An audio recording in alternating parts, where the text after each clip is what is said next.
खूप दिवसानंतर मी या बाजारात गेले होते. त्याआधी सांगते, काल मी आणि दादा हाताचं दुखणं घेऊन त्या बाबांकडे गेलो होतो. तर त्यावेळी या मिरच्या आम्ही सोबत नेलेल्या होत्या.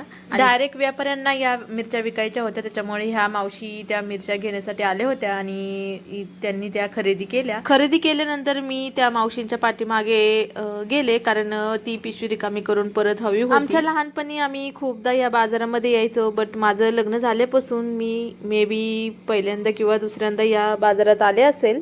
खूप छान वाटलं, कारण भाजीपाल्यांची अरेंजमेंट पण खूपच छान करतात लोक. त्यानंतर आम्ही घरी जायला निघालो. तुम्ही पाहू शकता हे कसं किती छान दिसतंय, हे सगळं अरेंजमेंट केलेलं. घरी गेल्यावर मी गरम गरम खिचडी बनवली, कारण मला चतुर्थी होती आणि मायराची झोपही तोपर्यंत झाली होती. तिने मग माझ्यासोबत खिचडी वगैरे खाल्ली. संध्याकाळच्या वेळी हे असं काही वातावरण झालं होतं. घराच्या टेरेसवरून मी हे शूट केलं. पाहू शकता किती छान असं वातावरण संध्याकाळी तयार झालं होतं. सूर्याची लालसर किरणं सगळीकडे अशी पसरलेली होती. चला आज इथेच थांबूया, भेटूया नेक्स्ट व्लॉग मध्ये. बाय.